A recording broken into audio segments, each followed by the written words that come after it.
जो भी मैंने बताया अगर आप उसको फॉलो करते हो तो ये मेरी गारंटी है कि आपका 10th बोर्ड में मोर देन 95% आएगा। और ये मैं इसलिए बोल रहा हूँ कि पिछले 3 साल से मैं इसी स्ट्रेटेजी के साथ कई सारे बच्चों को मैंने पढ़ाया और उनका मोर देन 95% आया। Hey guys, this is Ravi Shru. Welcome back in my channel. तो आज मैं आपको बताने वाला हूँ कि how we can prepare in the last 3 months of our boards exam to get more than 95%. कि हम अपने बोर्ड्स की तैयारी लास्ट 3 महीने में कैसे करें कि हमारा मार्क्स मोर देन 95 आए।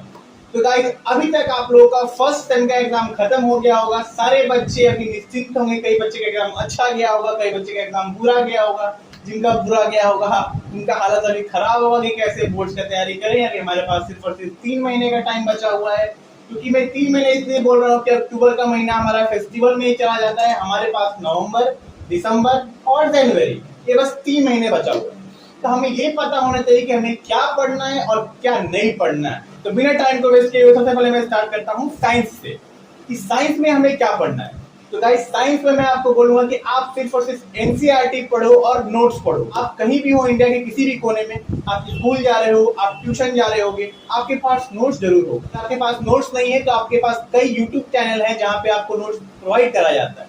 अगर वहां से भी नोट्स आपको नहीं मिले तो आप मैं प्रोवाइड कराऊंगा, और जो नोट्स आपको एनसीईआरटी से कट टू कट मिलेगा। क्योंकि अगर मैं आपको बोल रहा हूँ कि आपको एनसीईआरटी पढ़ना है, सिर्फ और सिर्फ आपको साइड बुक नहीं पढ़ना है, मतलब आपको एस चंद नहीं पढ़ने को मैं सजेस्ट कर रहा हूँ, क्योंकि आपके पास अभी दिन उतना नहीं बचा है। सिर्फ और सिर्फ 90 दिन है, आप कैसे एस चंद पढ़ोगे या साइड बुक पढ़ोगे?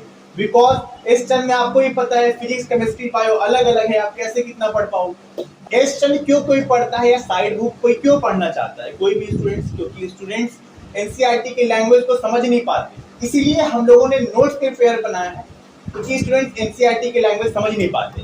इसीलिए मैं आपको सजेस्ट कर रहा हूँ कि पहले आप एक बार नोट्स पढ़ लो, कहीं से भी नोट्स लो और नोट्स पढ़ो। पहले फर्स्ट चैप्टर का आपने नोट्स पढ़ा, देन एनसीईआरटी का लाइन बाय लाइन पढ़ा, और उसी वक्त आप बॉक्स क्वेश्चन, इनबॉक्स और इनटेक्स्ट क्वेश्चन एनसीईआरटी का करते जाओ। पहले आपको ये समझना है कि हमें सारे चैप्टर्स पढ़ने की जरूरत नहीं है।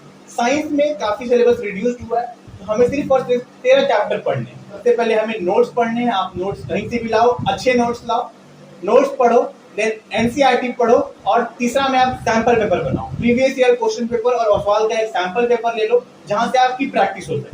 तो ये बस 3 चीज आप ले लो, आपकी साइंस की तैयारी हो जाए। इसके अलावा आपको कुछ करने की जरूरत नहीं है, आपका मार्क्स मोर देन 95 आके रहेगा। सेकंड में आता हूँ मैथ्स पे। तो मैथ में कुल मिला के 14 चैप्टर्स हैं। We have 14 chapters in our mathematics. तो आपको 14 चैप्टर कैसे कंप्लीट करना है? तो हमारे पास जो 14 चैप्टर्स है, R D Sharma, R S Agarwal, कोई बुक सजेस्ट नहीं कर रहा हूँ आपको। बस मैं इतना बोल रहा हूँ कि आपको सिर्फ और सिर्फ एनसीईआरटी पढ़ना है, और एनसीईआरटी ऐसा पढ़ो कि आप इस 90 दिन में एनसीईआरटी बुक जो है वो आप 2 से 3 बार पढ़ जाओ, कि आपको सोते हुए भी कोई उठाए तो आपको पता होना चाहिए कि हाँ इस पेज पे ये क्वेश्चन है और इसका ये आंसर है। आप एनसीईआरटी कर जाओ, उसके बाद आप सैंपल पेपर कर जाओ। 2 चीज कर जाओ, आप एनसीईआरटी कर जाओ और सवाल का सैंपल पेपर PYQ मतलब प्रीवियस ईयर क्वेश्चन पेपर, तो आपका मार्क्स मोर देन 95 आ जाएगा, बिल्कुल आएगा। इंपॉर्टेंट क्वेश्चन है जो मैं आपको बता दूंगा आर एस अग्रवाल का, ये इंपॉर्टेंट क्वेश्चन है इस चैप्टर के, जो आप आर एस अग्रवाल से भी लगा जाओ। क्योंकि मैं आपको आर एस अग्रवाल पूरी बुक मारने को सजेस्ट नहीं करूंगा, क्योंकि हमारे पास उतना टाइम नहीं है। बट अगर आपकी एनसीईआरटी कंप्लीट हो गई है तो आप आर एस अग्रवाल लगाओ। बट जिन बच्चों ने अभी तक कुछ नहीं पढ़ा है, मैं उनके लिए बता रहा हूँ कि आप सिर्फ और सिर्फ एनसीईआरटी शुरुआत करो फर्स्ट चैप्टर से। कुल मिला के 14 चैप्टर है, फर्स्ट से स्टार्ट करो और 14 तक जाओ।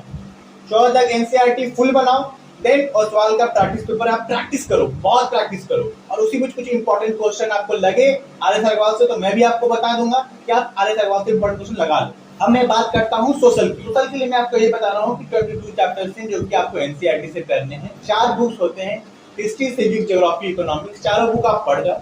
मेरे टाइम पे मैंने एक हिंदी का भी बुक लिया था सोशल का। पहले हिंदी पढ़ता था, फिर इंग्लिश पढ़ता था। क्यों? ताकि कहानी के फॉर्म में सारी चीजें अपने दिमाग में बैठा पाऊं। तो वही मैं आपको सजेस्ट कर रहा हूँ कि आपके डेट में आपके पास यूट्यूब है, इंटरनेट। मेरे 10th के वक्त उतने यूट्यूब चैनल नहीं थे, तो अभी यूट्यूब चैनल कितने हैं जो एनिमेशन के फॉर्म में, क्लास 10 की कहानी के फॉर्म में आपको क्लास 10 पढ़ा रहे हैं, सोशल स्टडीज, हिस्ट्री। वहां आप जाओ और कहानी के फॉर्म में एक बार देखो, आपके दिमाग में पूरा कहानी बैठ जाएगा, फिर एग्जाम में आप ऑटोमेटिकली लिख पाओ। और सैंपल पेपर आप ले लो, लेकिन उसकी प्रैक्टिस आप एग्जाम के टाइम करना।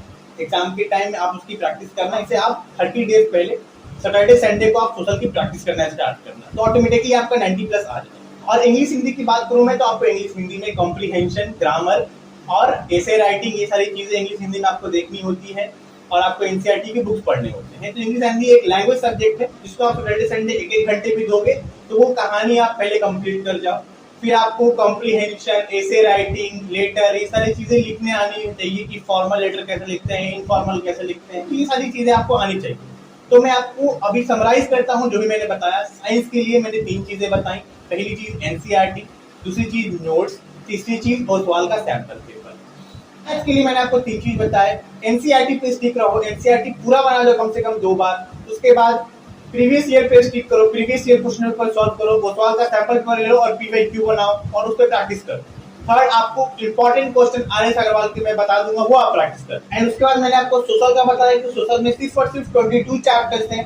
तो 22 चैप्टर्स एनसीईआरटी में, हिस्ट्री, सिविक्स, ज्योग्राफी, चारों आप एनसीईआरटी से पढ़ जाओ।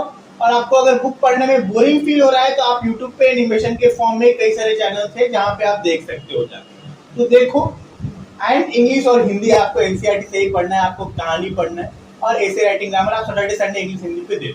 तो भी मैंने बताया, अगर आप उसको फॉलो करते हो तो ये मेरी गारंटी है कि आपका 10th बोर्ड में मोर देन 95% आएगा। तो इस फेस्टिवल के बाद भी आपके पास 90 डेज है। तो गाइस, इसी के साथ मैं वीडियो को स्टॉप करता हूँ। वीडियो अच्छा लगा हो तो वीडियो को लाइक सब्सक्राइब जरूर करना।